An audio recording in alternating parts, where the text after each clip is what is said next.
the field or a lot yesterday, but clear skies here for day 2 of this regional from Bogle Park. As we take a look at Grace Glanzer, who's going to get second consecutive start here in the tournament, Leah. Well, she threw so well yesterday, and I think one of the reasons she was so effective and efficient is because of how well she spins the ball. Her speed being a little slower than a lot of pitchers throw, but more the movement. I think that's what I've been so impressed, and she's effective, goes at the hitters, gets ahead early in the count, and 19 wins on the season. She's proving why she deserves that ball again today. Our starting lineup for Arkansas is brought to you by Capital One. And the same deal here, too. Same exact lineup for each team here today in day 2. Well, Coach Deifel told us, Hannah McEwen, she believes she's one of the toughest outs in the entire country. Yesterday, we saw a little bit why. She had 2 doubles, just a hot start for them, really doing so well in that leadoff spot. She's a lefty, and she's going to hit that ball with power to the gap. So, I know they're looking to her to get things started for them again today. We were going through it earlier. You had said everyone reached base except for one batter yesterday for Arkansas. Yeah, and it was a little bit of everything. We saw patience with some walks. We saw some RBI, sac flies, and then some hits and at the right time. And, Deifel said we weren't at our best yesterday, but we got the job done. And I'd say 5-inning win, 8-0, that's how you want to start. First pitch from Glanzer is in there for a strike. It was the first run rule win in NCAA tournament history and program history for Arkansas. And that 8-0 win in just the 5 innings yesterday over Manhattan. Well, and I think that says a lot when she says, hey, we didn't have our best stuff. Our pitcher, Mary Half, didn't have her best stuff yesterday. They've only played 2 games in the last 18 days. I'm sure that's a little bit of it. But it shows they still could come out and get that 8-0 win. The 1-1 swung on and drove to the second baseman, who comes in to make the catch. That's Culver for the Jackrabbits. And here's your defense for South Dakota State behind Glanzer today. They've played solid defense this season. Big reason why they're in this position here in the regionals. Yeah, we just saw some quality defense and double play yesterday between Culver and Carrillo at shortstop. And, just they're doing their job. They're kind of, again, just really well-rounded.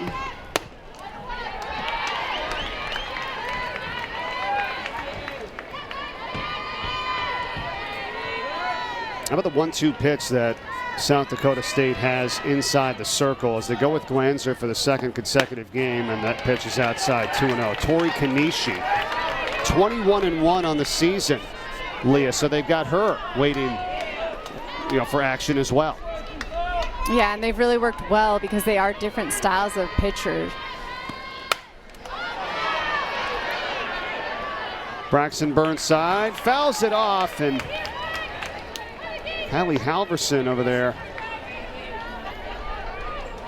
I think that ball ricocheted a little bit. Kind of hard for us to see on the screen from our view.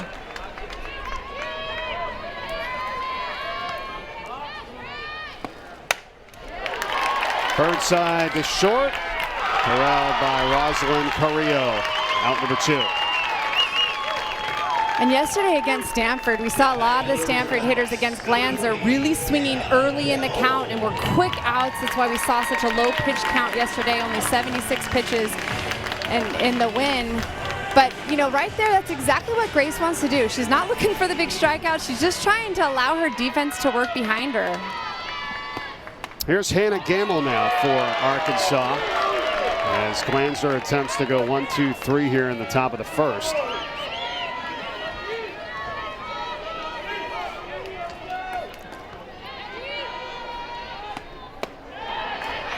Takes that high 1-1. Big thing with Gamble, right? She broke her hand March 9th against Central Arkansas. Worked her way back in 4 weeks. They said 4 to 6 weeks, with injury. She heard the 4, right? Said, I'll be back. And she did. She came back very quick. Well, she did, and it's all about that mentality. Arkansas Razorbacks are big on the toughest team is going to find the most success, so we need to be tough no matter what's thrown at us. And we see that a lot with Gamble, only a freshman. That's in there, strike 2. And that pitch right at the knees, the off-speed pitch. Lanzer throwing rise ball, curve ball, mixes in that off-speed at the knees. I love the fact that she uses all zones. Chopper to third. Masterson got it. 1, 2, 3. Go the Razorbacks in the top of the first. South Dakota State, the Jackrabbits coming to bat when we come back.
Ball or in play, and to go up and down the lineup. Not a lot of holes with this team, as you would imagine. 41-9 on the season. Low ball there that swung on and fouled down the left field line again. When you take into consideration, you know, the teams that they're playing in the SEC and the pitching they're facing, you know, it's a challenge every single weekend, but it makes you better. And this is the stuff that you know, you can't say enough about it when it gets into postseason. Driven into shallow left field, and coming on is Cheyenne Masterson from third base to make the catch for the out.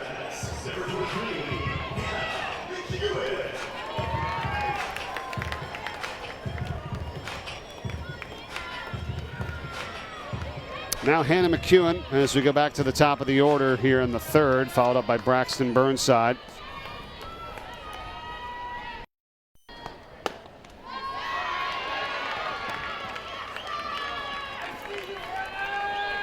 Coach Deifel, who you saw a moment ago, says she's one of the best leadoff hitters in the game.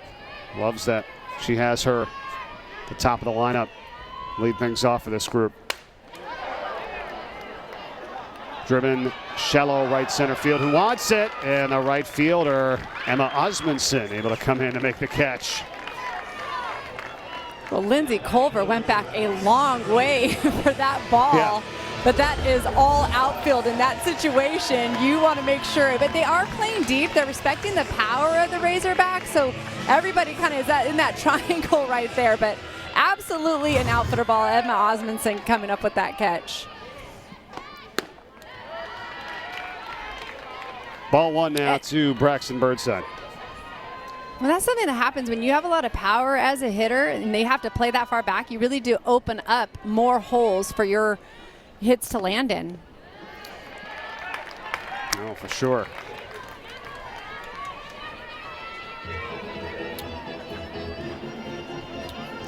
We apologize for the technical difficulties you may have missed. We just had the 2 runs scored from Arkansas back in the second inning. And it was a home run by Lenny Malkin. Danielle Gibson was able to get on with a single, and then Malkin drove her in deep down the left field line for a home run. 2-0 Arkansas. Now here in the top of the third inning, and Braxton Burnside will take a 4-pitch walk with 2 down.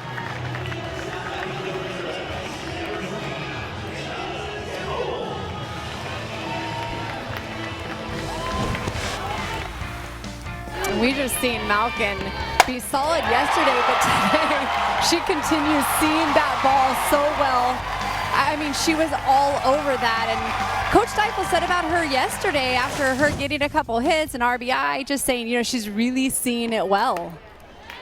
17th home run of the season, second on the team behind Burnside, who just walked a moment ago. And now Hannah Gamble Grounded out the third, her first time up back in the first inning. That's in there, 1-1.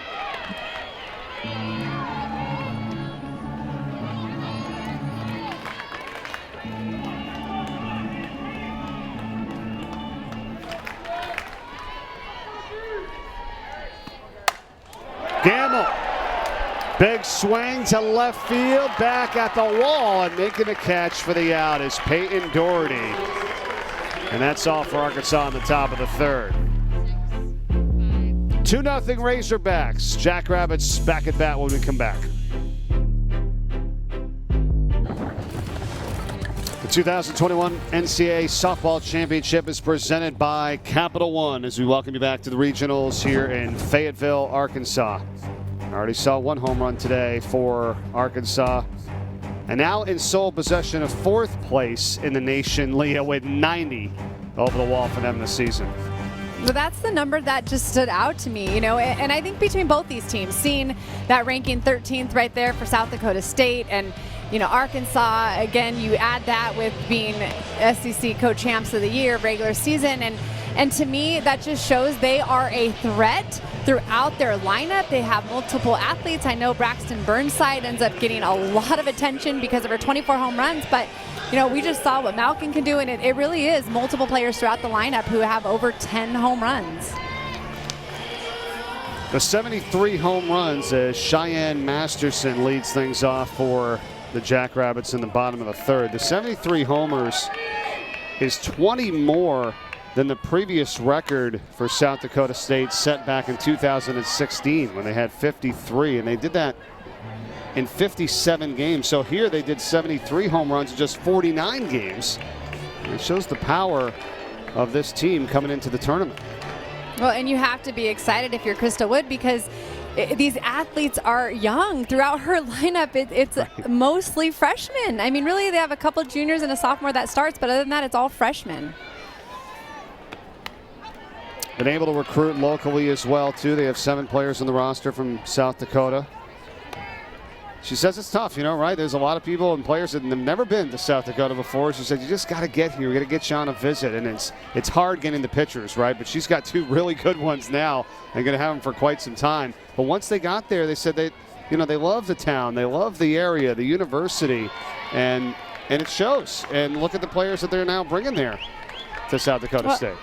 And having the season that they are, you look at those numbers, and I know because of COVID it adds up a little more for that freshman class because they were able to, a lot of them are sophomores academically, but now they get that extra year of athletics.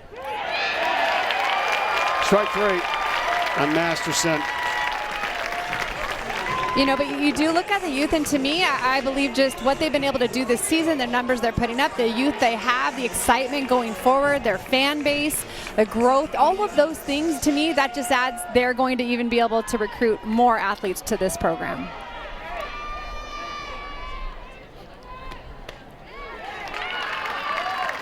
Now Rosalind Carrillo.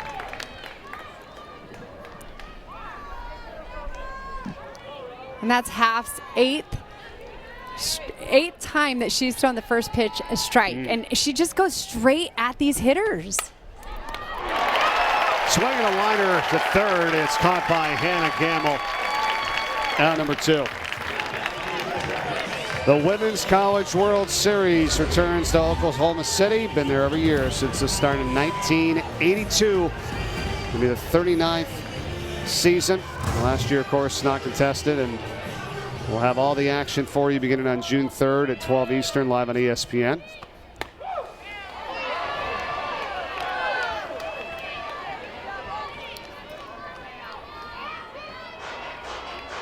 Two down, bottom of the third as we go back to the top of the order and Peyton Doherty.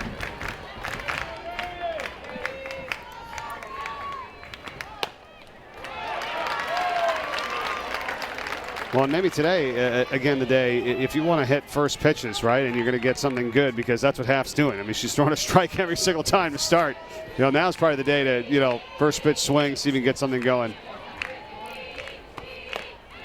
She is, and what's happening, I'm just watching as a hitter, she's kind of throwing that low rise ball, and again, just kind of at the top of the strike zone, but as a hitter, that ball is spinning up, so you've got to make sure you can stay through it, because a lot of times that just ends up being an easy pop-up or a swing and miss. Swinging a drive to center field. Ryan Jackson's there, and that is out number 3. 3 innings complete. That was just a 10-pitch inning, and Arkansas leads it 2-0 to the 4th we go.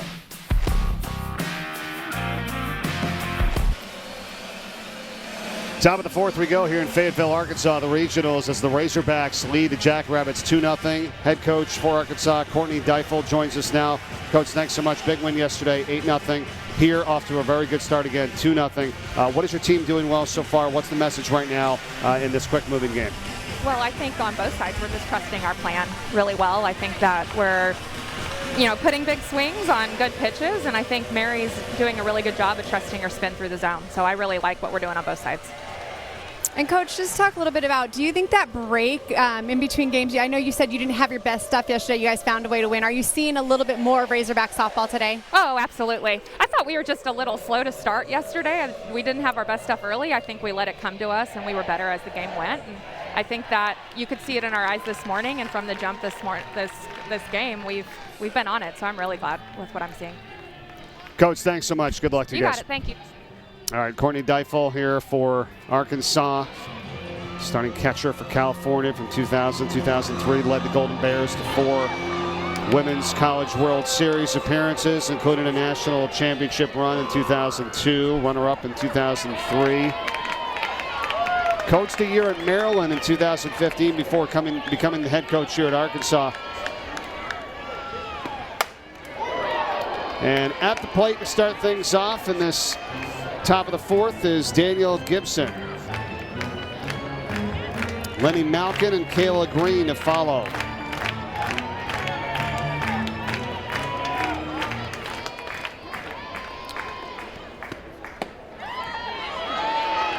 Coach Deifel just has so much belief in her athletes, and I know that they just are carrying that belief within themselves.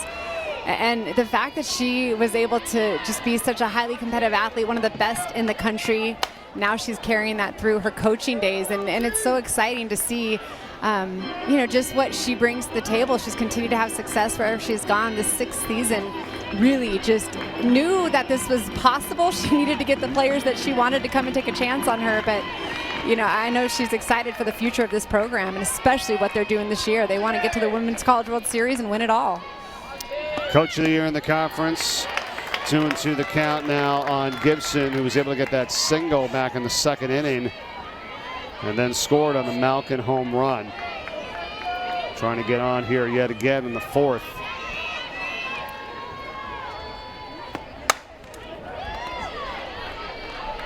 Coaching staff along with Deifel, Yolanda McCrae, Matt Michael, Annie Smith. How about what Michael has done with the analytics and all the numbers? And it's a pretty darn good group that's got them to this point. Nice collection of talent there on the staff. It really is.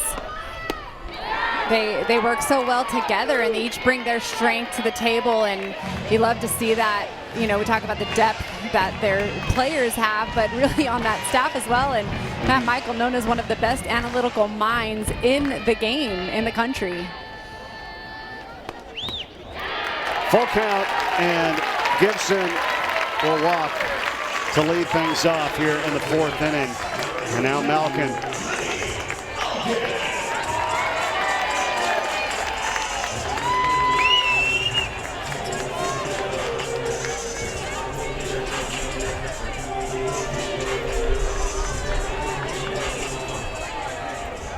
th home run of the season, shot over the left field wall for her back in the 2nd.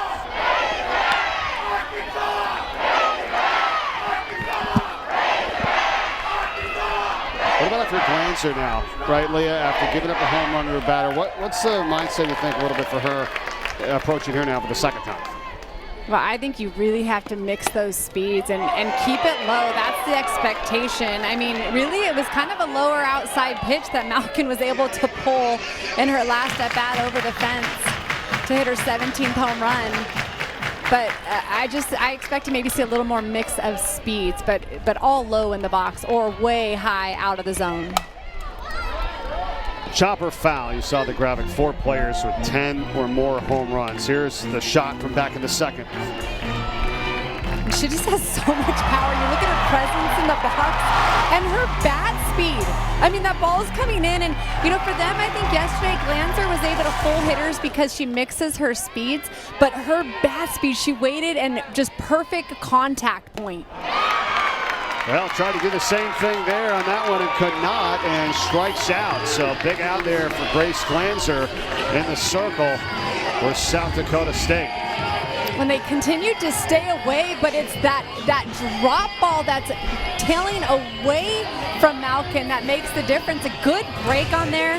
Yoder behind the plate, setting up in a nice spot for there. That's a great job. How about the first swing and miss for Arkansas all game?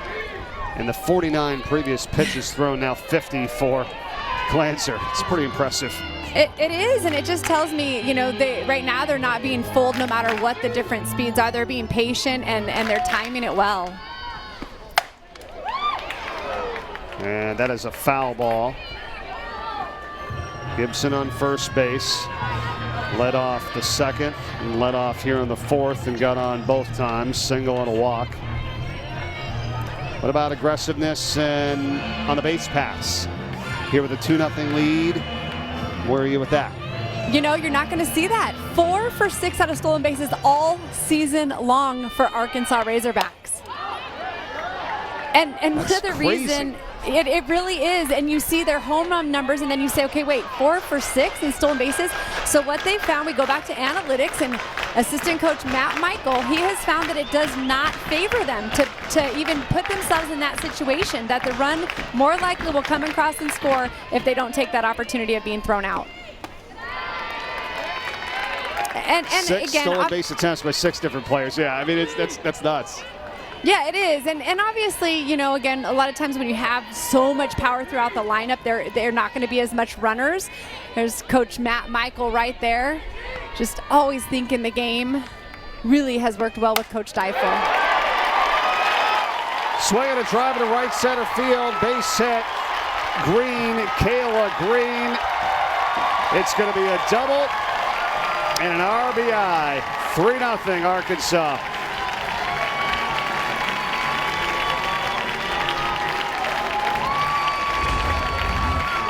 And that has to feel good for Kayla Green. They've been getting this outside pitch from Grace Glanzer consistently. And so this time she ends up hitting that pitch, taking it opposite field, finding that gap. And that's how you want to hit that low outside pitch away.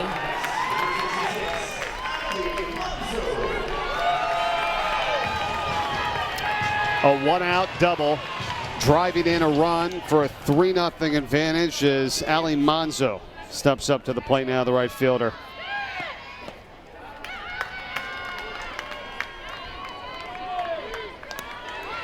Ryan Jackson is on deck.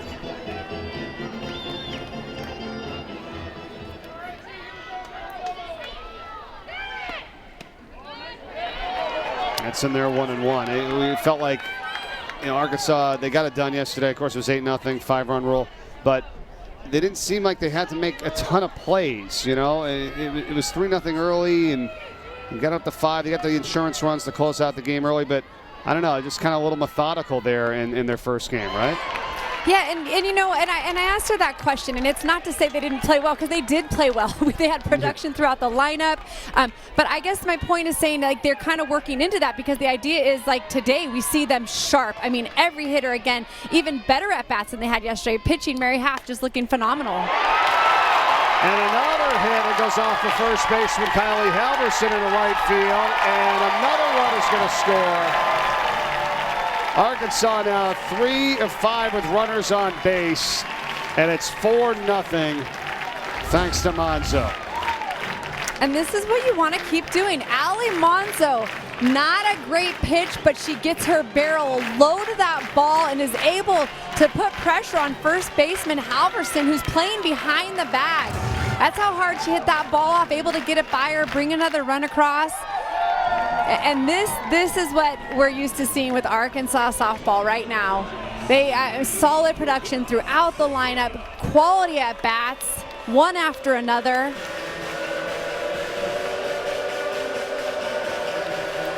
Pinch runner, Larissa Sasenia. She's at first from Monzo. Ryan Jackson comes to the plate. It's a 4-0 Arkansas lead, and the fans getting into it here at Bogle Park. When they love their fans, they said they are rowdy, they are fun to play in front of. They have grown it as they've continued to win. They have won over these fans.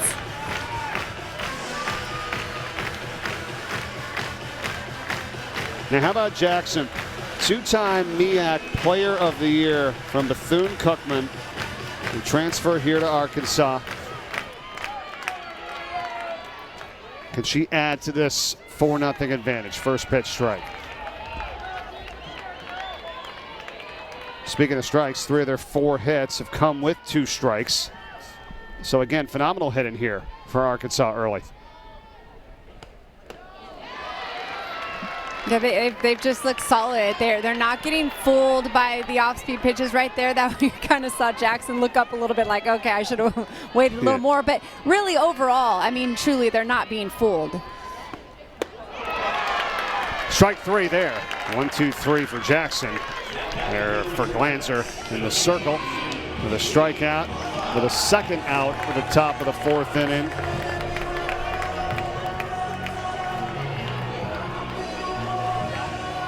And now Keely Huffine.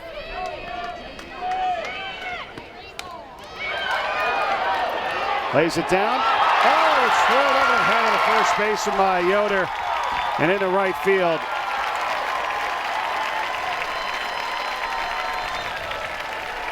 On to second goes Huffine. And at third is now Sasenia. Well, yesterday we saw Huffine lay down a bunt for a hit, and this time you see Yoder plenty of time to field that ball, but she has to give Culver time to get to first base, and in that situation she ends up launching that ball down the right field line, and you see Huffine using her speed. She's standing on second now in scoring position. Shallow left, and it's going to be taken in by Roslyn Carrillo.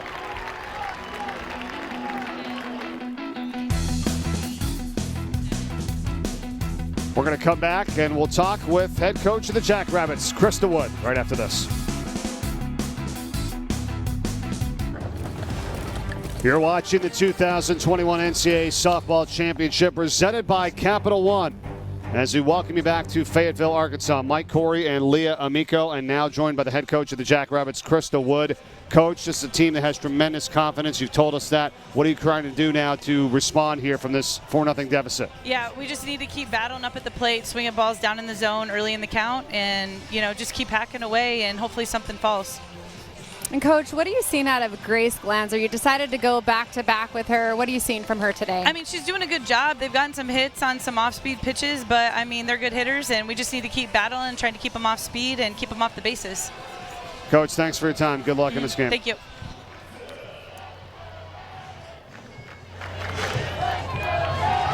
Yeah, this is a team that's not going to be easily rattled, I don't think, Leah. And they haven't been in probably a ton of these positions this season because of their unbelievable record in 43-6, tying a school record 43 wins. But they're still up. They're cheering. They got time here, and it's the winner's bracket game right now between Arkansas and South Dakota State.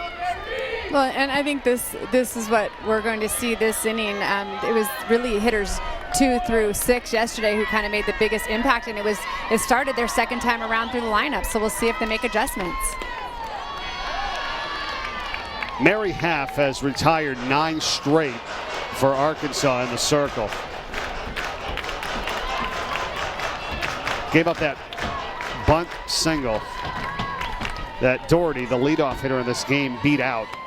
And then since then, they've been down in order as Emma Odsmanson, the right fielder, leads off this 4th inning for South Dakota State.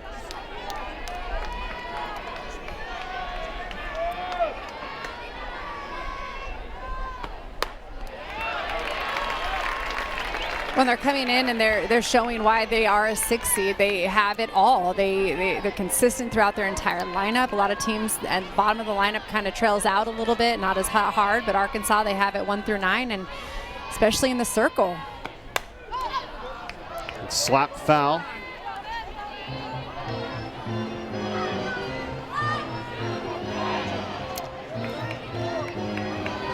Halverson on deck.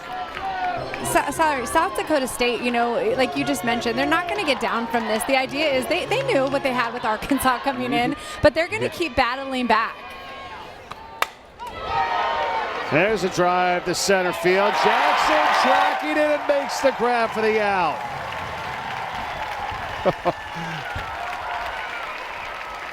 And a big smile on Jackson's face. She only started her first game all season yesterday in center field. Gets another start today, and look at what she's able to do. That is a beautiful catch over her shoulder.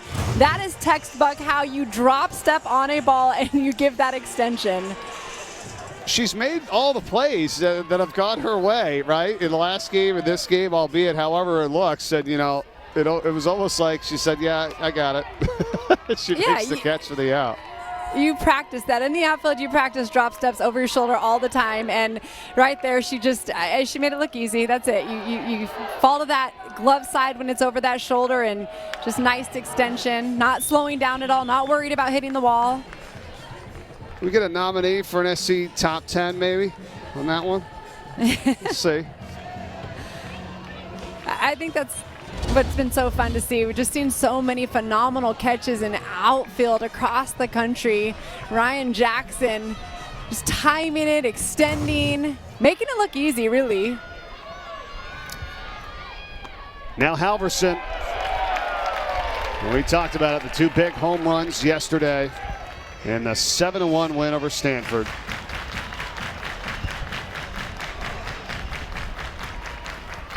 I'd love to see another one of those right here. 19 on the season to lead this team. Just missing 2-1.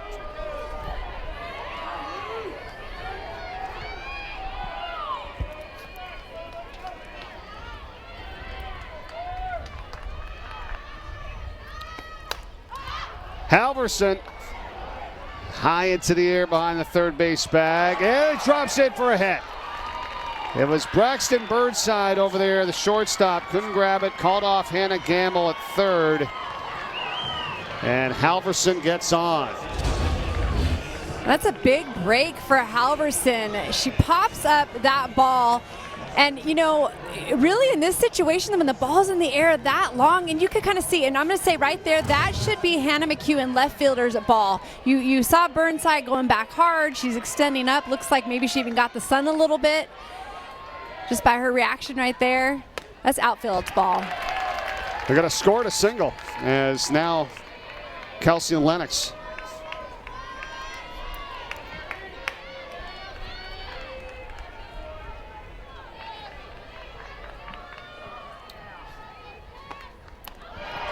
Oh, nice pitch there. 0-2. It was a nice pitch. And you go back to that play with Halverson. The reason that ball drops in is they're playing so far back. Now this off-speed pitch right there, when you mix that in with the rise ball, it's just tough to hit. Yeah, it's the same release, right? And it was just, you see it, just an amazing job by Half, and she can mix it up so well. 34 strikes in the 45 she's thrown here. 1-2 ahead in the count now on Lennox. Couldn't get her to chase.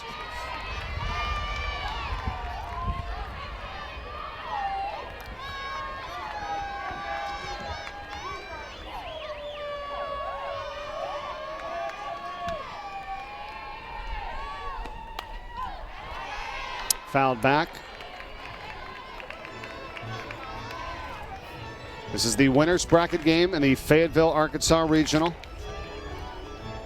Winner moves on to tomorrow's regional final with no losses. Loser will play in an elimination game later tonight. That's in there. Strike 3. And Lennox goes down looking. 5Ks now for half, as we remind you the Women's College World Series returning as usual to Oklahoma City. It all starts on Thursday, June 3rd at noon Eastern on ESPN. For more info, go to ncaa.com, the official online home for all 90 NCAA championships. Looking that up before the game today, Leah, back to 1982. I was talking it over with you and your run there with Arizona and the battles you had with UCLA. I mean, you go from 1988 to 1997. It was either you guys or the Bruins that won the national championship. Yeah, we had a lot of tough times. I mean, UCLA forever was the dynasty. That was just the school to beat for so long. And then right before I got to Arizona, they picked up national championship and were able to have 3 when I was there. But yeah, I think the biggest thing is I just love how much that event has grown through the years. It was 5-5 there in that 10-year stretch between Arizona and UCLA. Yes, it certainly has grown, and so many more teams and the competition getting tougher and tougher.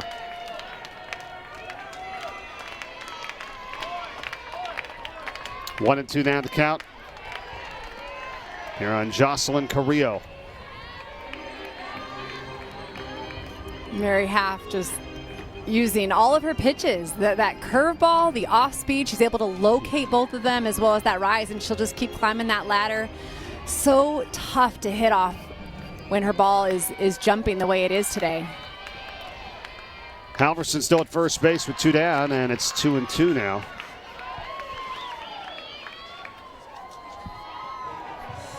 You say Kayla Green going out to talk to her pitcher.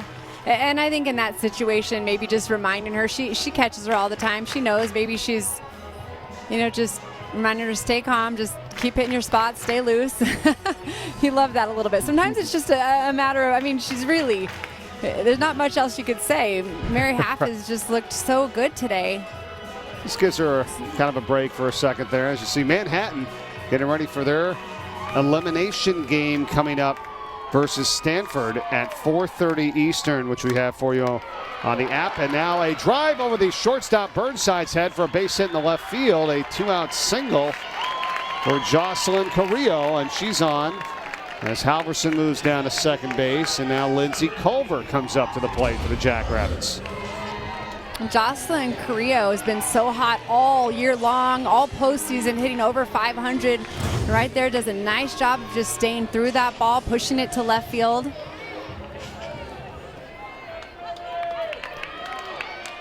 Culver trying to deliver. 0 for 2 yesterday with a walk.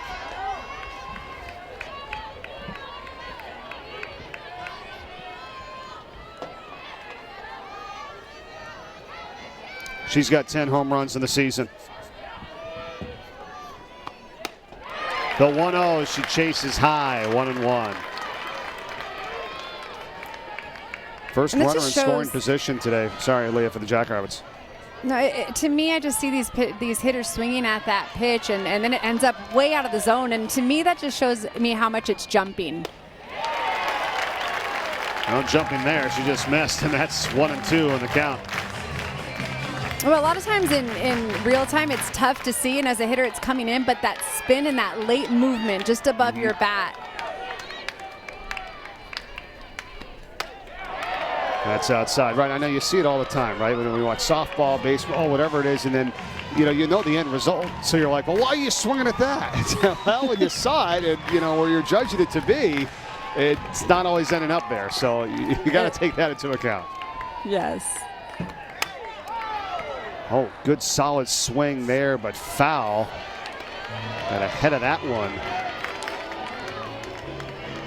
Well, and when the pitchers have such great break on the ball, again, it looks so easy when you're watching from TV. But I'll tell you, standing in that batter's box, it's a different story, especially when it's really a lot of jump at the end. Big at bat here. And she does not chase that one. Good eye. So 3-2 now on Lindsay Culver. Allison Yoder, the catcher, is on deck. If Culver can get on and keep this inning alive.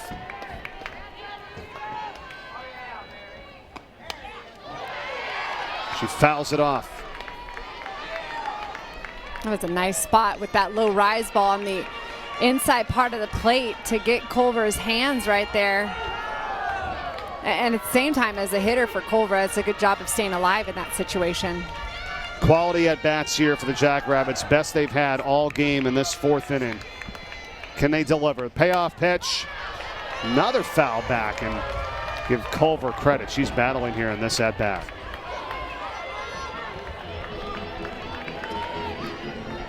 We saw a big inning yesterday for South Dakota State. They were already ahead, but they just kept putting pressure on with 2 outs yesterday. 30th pitch of the inning. Misses inside. Ball 4, bases loaded for Allison Yoder for South Dakota State. And I tell you what, this is a great at-bat. I would say that ball was just inside, almost by the way it broke, maybe a tiny bit low, but all credit right there to Lindsay Culver for staying off of that pitch. First walk of the game for half. As Allison Yoder checks in, takes it for a strike. Will we be coming back to that at-bat potentially from Culver? Because that's huge to get on here and give Yoder a chance with her team down 4.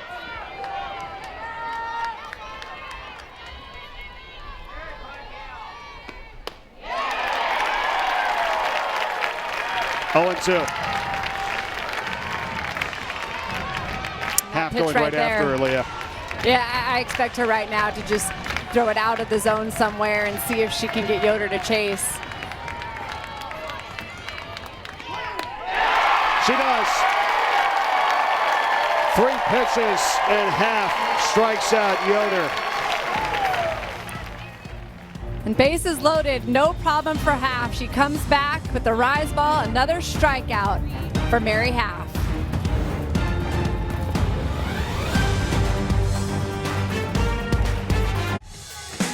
This is the party that every player wants to be at.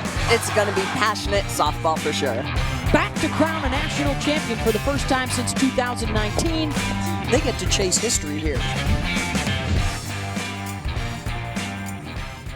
Well, it had been 717 days yesterday since our first full day of postseason softball, and we are back at it and excited to crown a champion this year. Here's a look at your past champions, UCLA, the latest one from 2019. We'll see what happens here this season. How about Oklahoma, though, right now, Leah? As the first pitch is swung on and driven down the left field line for a base hit from Braxton Burnside. Get things started. It's going to be a double. She gets to the second base and motioning to the crowd here to get things started in the top of the 5th. And that had to feel good for Braxton Burnside. We talked so much about her power. This pitch is kind of hung over the plate, and you cannot do that with Braxton Burnside. She takes this down that left field line for an easy double. And that's really to be expected for her. I know that feels good for her. She's a senior. She's a leader on this team.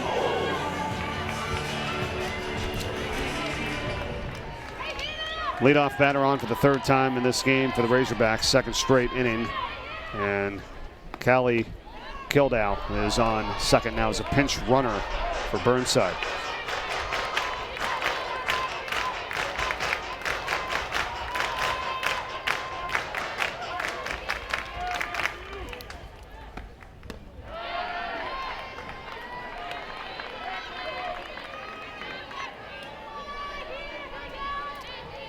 Hannah Gamble at the plate now.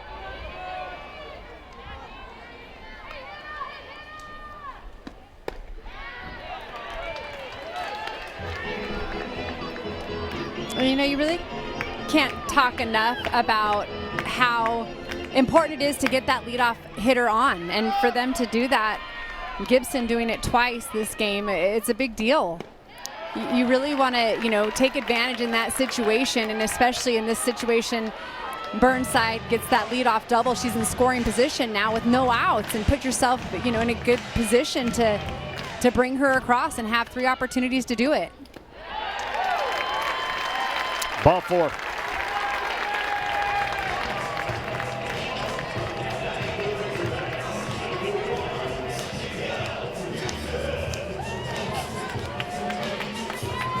So the first two on board here in the 5th inning for Arkansas. Third walk today for Glanzer. Already a 4-0 lead. Danielle Gibson now.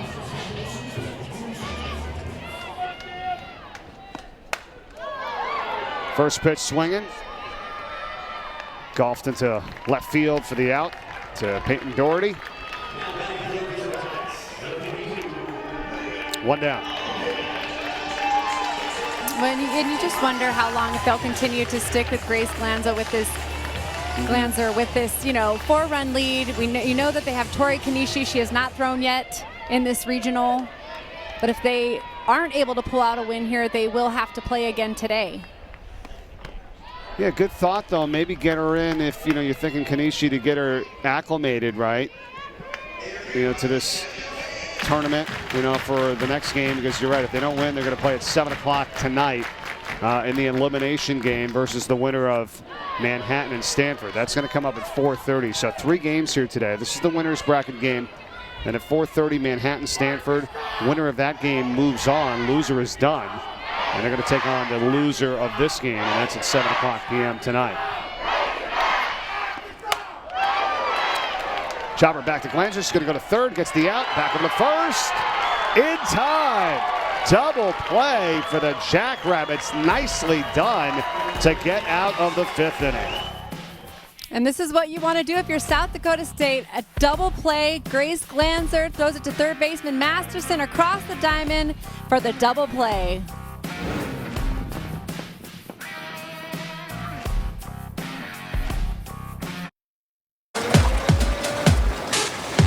We are playing softball in February here in Clearwater.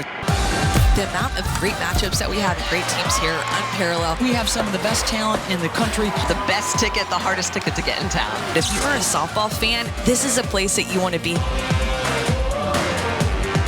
This outstanding tournament returns this February 2022. The St. Pete Clearwater Elite Invitational. Log on to the website there for more information, and we hope to see you coming up this winter. This outstanding tournament down in Clearwater, Florida. Weren't able to have it this year. Yeah, it's always a great start to the season. All right, Jackrabbits here in the bottom of the 5th, Leah. They had an opportunity last inning. It was an unbelievable at-bat by Lindsay Culver to draw a walk to load the bases, but then Allison Yoder striking out on 3 pitches, and they left them loaded. What do you got here now? You know, I think you try to build off of that. After that, in terms of offensively and seeing what you were doing, kind of chipping away, I think that's it. This needs to be a big inning for them. They have 3 innings left, and you know they're going to fight till the very end, but you want to start putting some at-bats together. Cheyenne Masterson jammed a little there, fouls it off, 1-2. Roslyn Carrillo, number 9 hitter, is up next, and then back to the top of the order for Peyton Doherty. 3 hits in this game for South Dakota State. His team with an error. 4 runs on 6 hits for Arkansas. Strong pitch from Half, just misses. 2-2. And that's the thing about Mary Half. You know, her location is exactly where she's wanting it. If she's missing, she's not missing by much. Her ball is breaking well. And so really, she either can get them to swing and miss or just to even watch it. And that time, it is a swing and a miss for another strikeout. Masterson down swinging. That's the same pitch right there. It's another curveball, and all she does is just bring it a little bit closer to the plate, but it's that break, and that's why Masterson swings right through that pitch. Back to that curveball.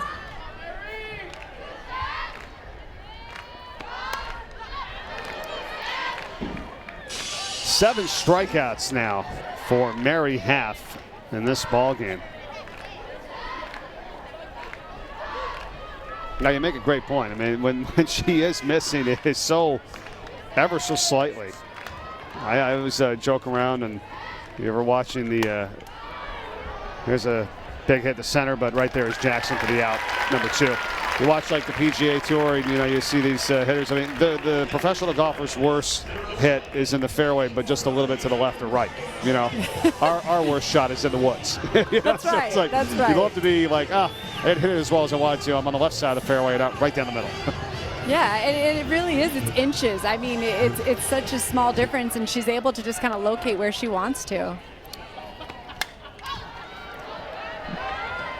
Doherty now fouls it off. So look at there, Autumn Storms in the bullpen, number 9 for the Razorbacks. Appear to start to warm up.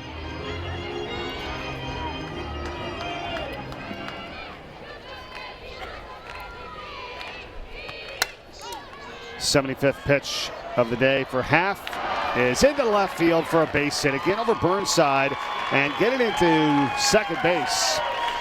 And the double is Doherty, her second hit of the game. And that's a hard ball to go back for Braxton Burnside. You're going back as hard as you can, and it's that ball that just kind of falls between them.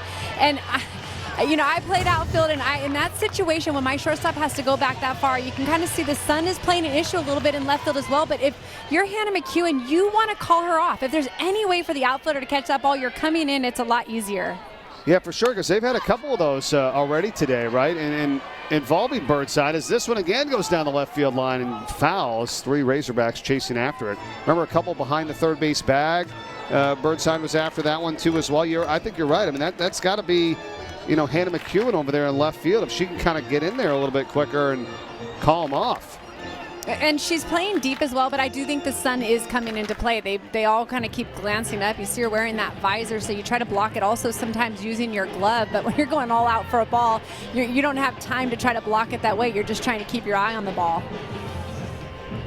I mean, regardless, it's excellent hustle, from everyone on this Arkansas team that has a 4-0 lead right now.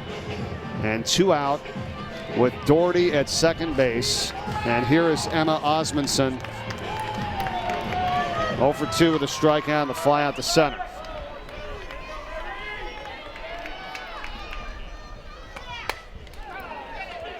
Grounder to second. Huffine takes care of her. And that's the end of 5. Arkansas trying to advance to the regional final undefeated. A couple innings away from doing that. We'll be back.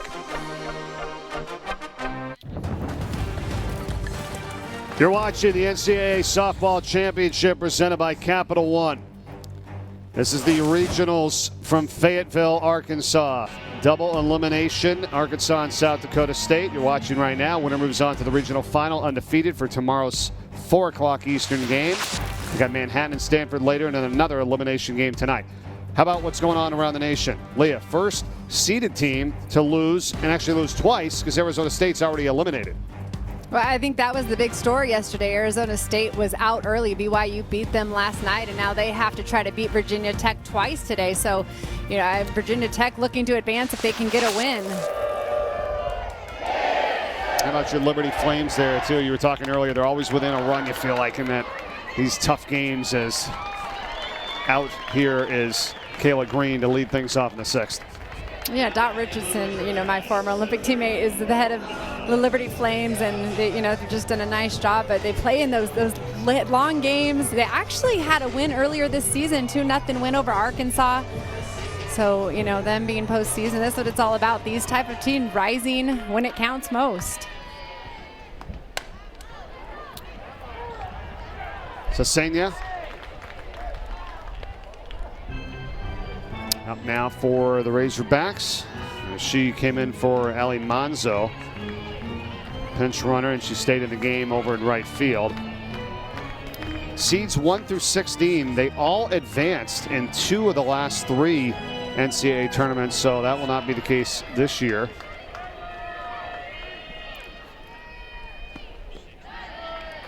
That's in the dirt, 1-1.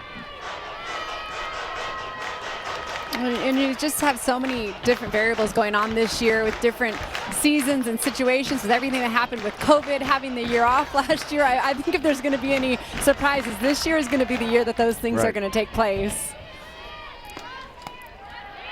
Sasenya takes it inside for Ball 2.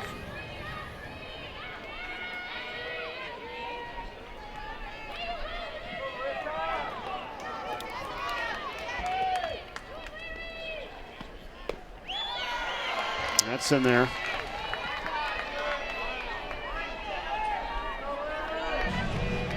Larissa Cesenia, the first lefty slapper we've seen for the Razorbacks. Mostly everybody in their lineup kind of stands in, swings for power, but her trying to use her speed.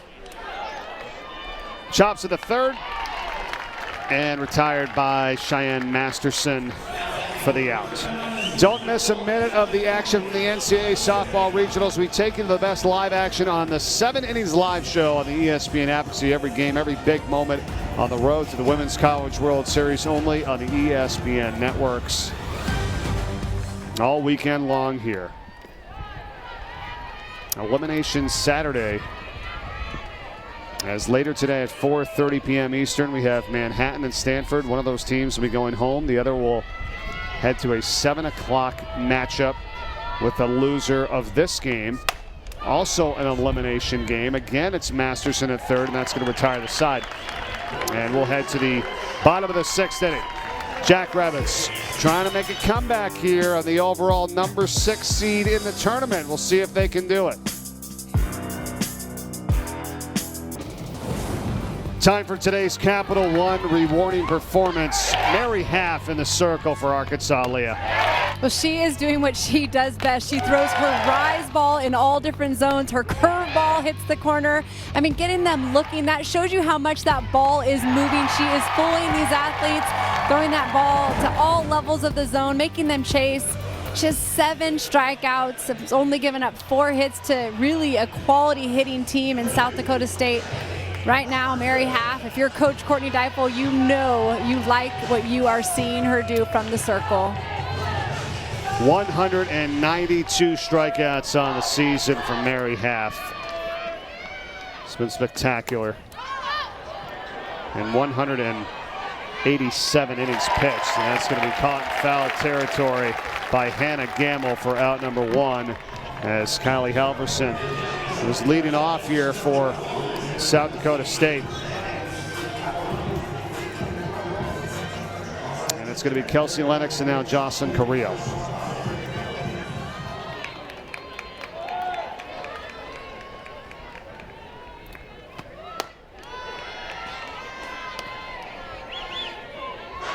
You know, as we've watched Mary Half throw, one of the things that I've noticed, she doesn't really show a lot of emotion. She kind of just looks over to the dugout, gets the pitch that she's supposed to throw, and just goes to work.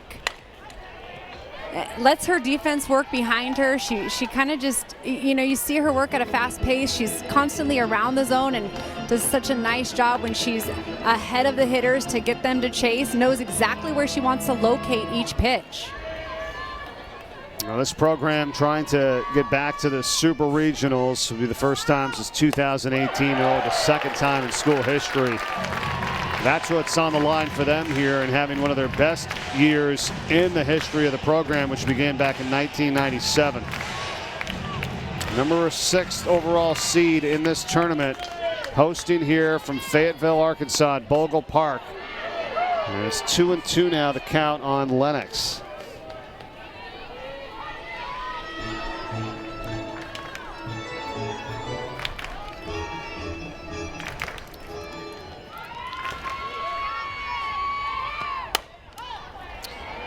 Big swing and a drive, though, to left field. Very playable for the out by Hannah McEwen. Let's go back to yesterday and Jocelyn Carrillo for South Dakota State, Leah. Yeah, she just had a nice swing on this low pitch, lifts it up out of the park, and it really has been so hot for them. I mean, she steps into that box, she's confident, she takes her hacks.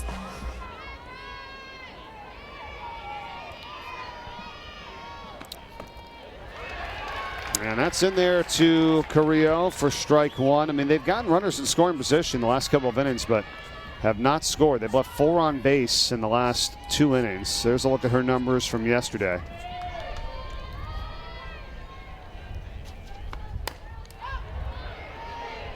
Pitch high in the zone. fly out to second base where Huffine takes it in for the out to retire the side. To the 7th we go. Arkansas 4-0 over the Jackrabbits. 4-0 Arkansas as we go to the top of the 7th. They try to knock off South Dakota State and head to the regional final undefeated.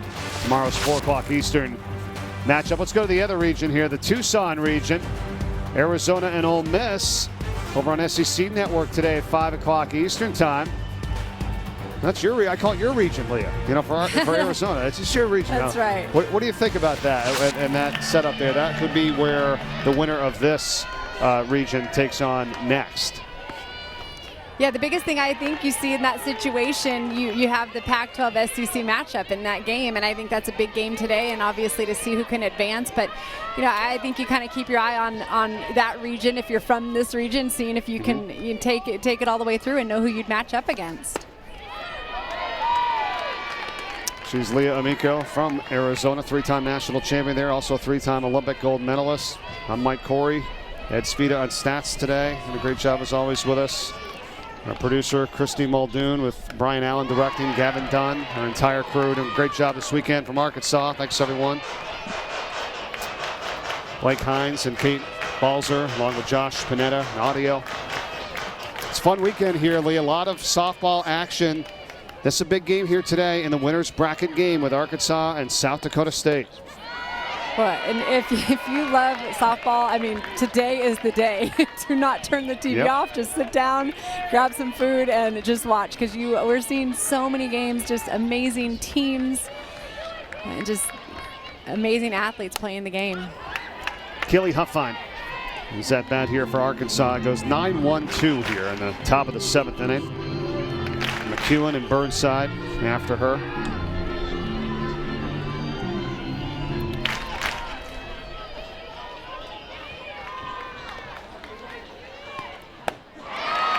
Swing and a miss. Strike 3.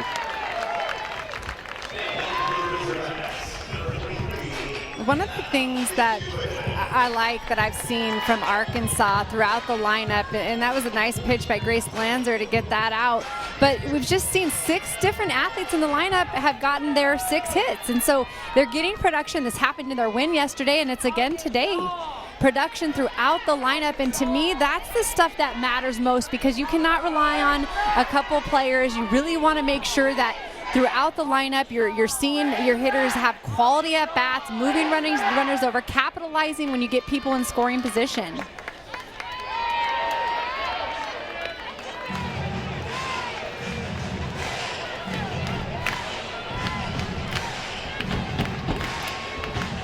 Hannah McEwen now.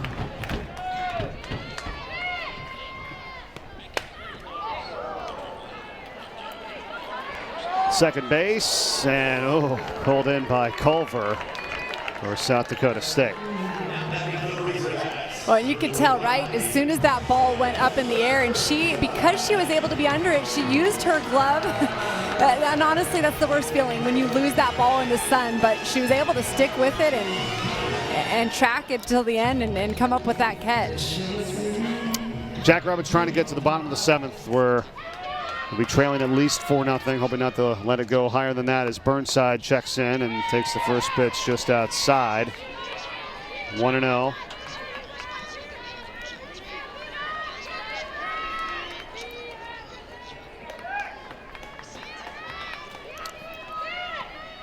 Hannah Gamble on deck if she's able to get on. Big swing and a miss. Strike 1. And Burnside, she said one of the reasons she's had the success she's had this year, and the power numbers have gone up so much. Up until this year, she'd only had 20 home runs, and now in one season, 24 home runs. And so she said a lot of it has to do with the ability to hit bad pitch as well as the off speed, because when you're a power hitter like this, you're going to see them try to pitch around you. You're not going to really see anything good. You're going to have them go away from you a lot. And then also that off speed. You're going to see a lot of off speed pitches. And so just credit to her to keep working on every part of the game and being able to hit every pitch thrown at her. She's been showing us all season why she's one of the best players in the nation. There's a look at the home runs this year. Tied for second with 24, and Has 2 degrees, already graduated with a master's in human resource and workforce development, undergrad in communications. And Coach Steifel is very complimentary, as you would believe she would be, and saying she has the whole package, brings it every single day. And obviously when your best player is one of your most intense trainers, and she's done so much so well this year.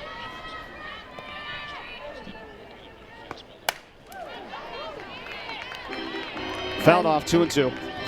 Coach Steifel just said that she never takes a rep off, whether it's practice or the game, and that means that you're going to get quality, and if you can be on time, you're going to do something with that pitch if you take that full cut and with confidence. That time a big swing and a miss with a strikeout, and that's all for the top of the 7th for Arkansas. South Dakota State, they need at least 4 when we come back after this.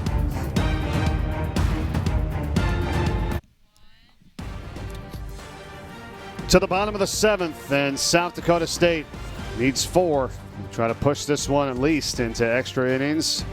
They've only 4 hits for the game, and here's a big one for you, Leah. They have not been shut out this entire season. This is their 50th game of the campaign. Well, that number right there just shows how consistent they have been, but it also shows the credit that we've seen what Mary have been able to do. But Arkansas right now, they are going to the bullpen. They're bringing in for this 7th inning Autumn Storms. She's had some injuries this year, but when she has thrown, she's done so well for them. 7-1 on the season, and she is a power pitcher. She's going to throw the ball hard. She's going to throw the ball down in the zone and use her corners. Has a great changeup as well. So she's looking to just shut this down with 3 outs right here and try to advance to Sunday.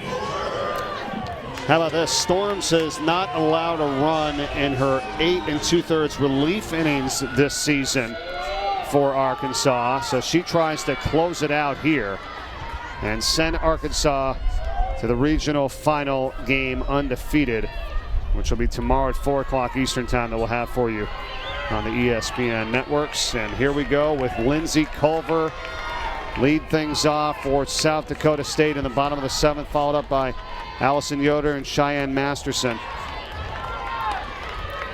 6, 7, and 8 in the order.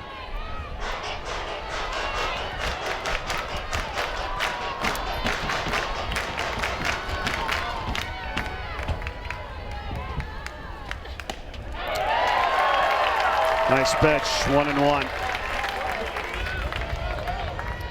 Well, Autumn Storms, I know it has to mean so much to be able to get this opportunity because she has had injuries, but has been able to rest enough with half to do her job and now being able to come in behind her. Swing and a miss, strike 2. Well, conversely, Leah, on the other side, Arkansas, they've shut out 10 opponents this season en route to their 41 wins on the year.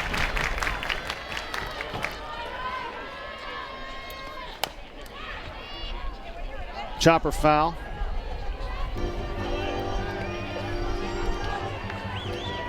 If South Dakota State is not able to come back, they will take a little bit of a break and then await the winner of the Manhattan-Stanford game, which is at 4:30 here in Fayetteville.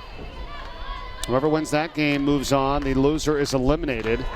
And then that team would play South Dakota State if they're not able to come back here today in another elimination game at 7 o'clock p.m. tonight. Whoever survives that would head to the final tomorrow at 4 o'clock with the 1 loss. That's how important it is. Try to win this game here today. Tom Pardalis, the head coach for Manhattan, you just saw as they're looking on. 3-2 now, full count on Culver.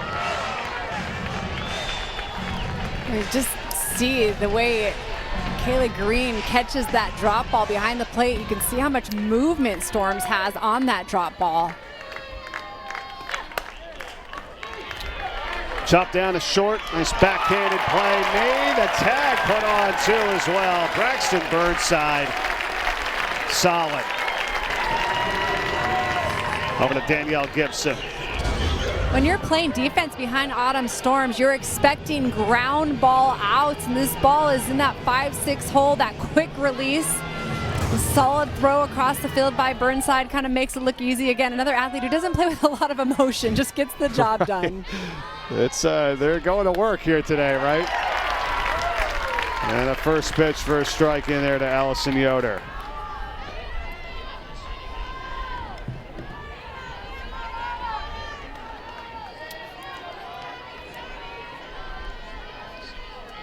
Autumn Storms.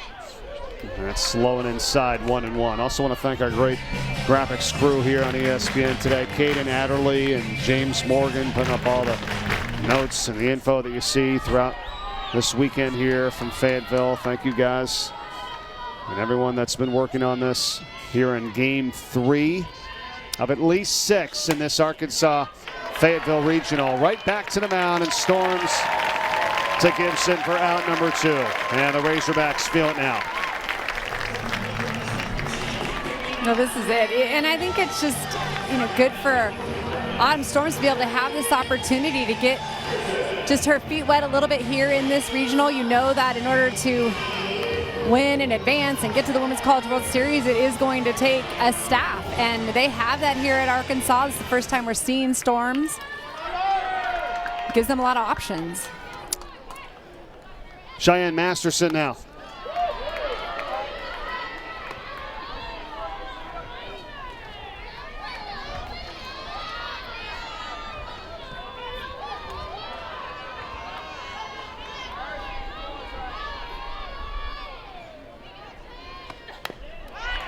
Is chop foul. We talked about this before the broadcast, Lee, about the time in between, for Arkansas, right? They played in that LSU series March 3rd. That was their last series. Then they waited 10 days to take on Tennessee in the SEC tournament. They lost, and then they didn't play again until yesterday. So that was an 18-day, gap. They were just in one game. So you got to try to get back into it, Yeah, you really do. You want to be playing and keep playing to stay fresh. And really, there's the side that you say, okay, it's nice maybe to have a little bit of time off for that break to, I know for them some injuries they've had, but then you want to get back into the rhythm of it, and I think we saw the difference from yesterday to today. For sure. One more strike. One more out, and Arkansas moves to the regional final game undefeated. Foul back, staying alive is Masterson. Roslyn Carrillo, number 9 hitter, hoping that she'll get a chance.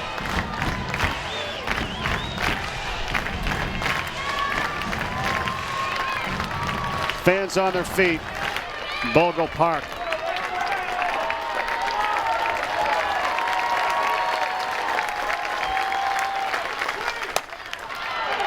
Swinging a base hit in a right field. Gets down to the single with 2 down here in the 7th by Masterson. Well, that's a nice piece of hitting in that situation, knowing you're down to 1 strike. And, just being able to stay with it, stay down through that ball. Masterson doing her job, try to keep her team alive. Now Carrillo.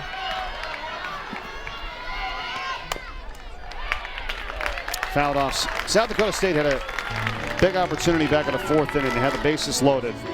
Culver had drawn a long at bat walk, but then ended up with a strikeout after that from Yoder, so they were unable to get any runs across in the 4th.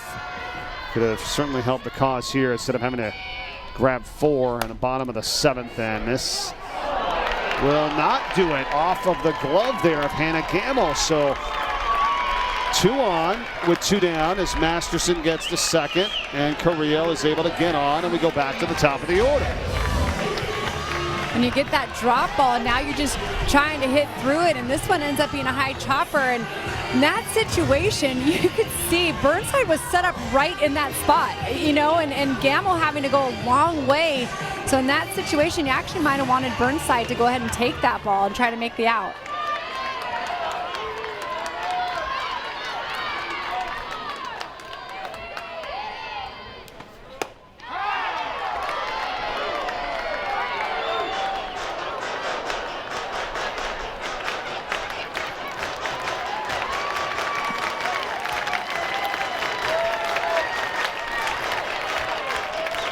Scored that last at bat from Carrillo, a hit. So runners on first and second now. Here we go. Doherty. And the double back in the 5th. 1-1. And she brought that ball up just a little bit after the last one, bouncing in the dirt, and kind of see that emotion that she plays with.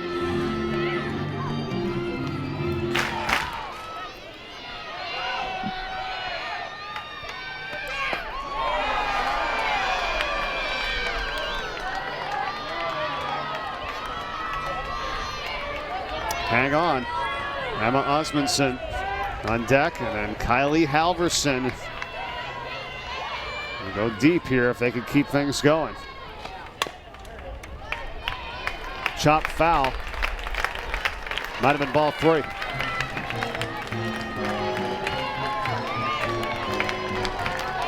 Yeah, and that situation, you know, I think you're just having to stick with your game plan and, you know, just trying to stay through that ball, running through the box, Doherty, but now we have a situation right here. 2 strikes.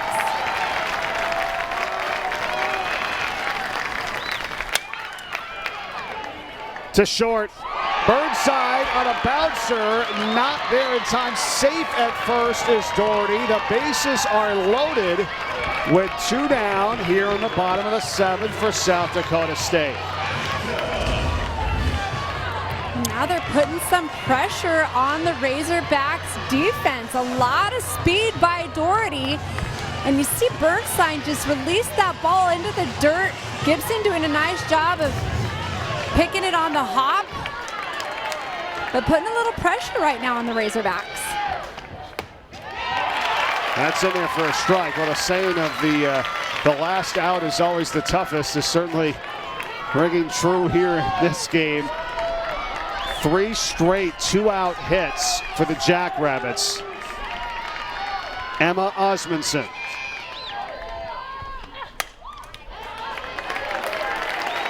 Well, and 2 of them are infield hits.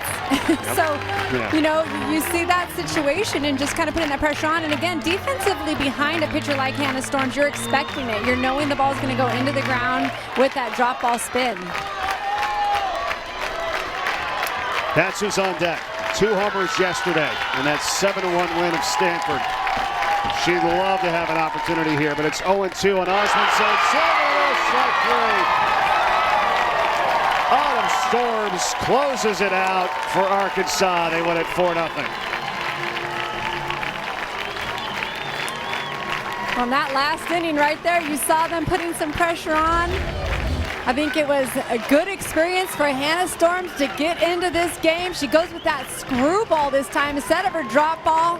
A lot of break. Osmundson just chasing after it. And you see all that emotion by senior Autumn Storms, giving a big hug to catcher Kayla Green. But it has to feel good, especially if you're a senior. 8 left on base by South Dakota State in this game here today. They had 7 hits, but left 8 on. 4 runs on 6 hits, 4 left on for Arkansas as they advance to the regional final, undefeated, for tomorrow's 4 o'clock Eastern game against the winner of our 2nd elimination game later tonight. So South Dakota State's going to wait to see the winner of Manhattan and Stanford. We'll have all those for you on the ESPN app.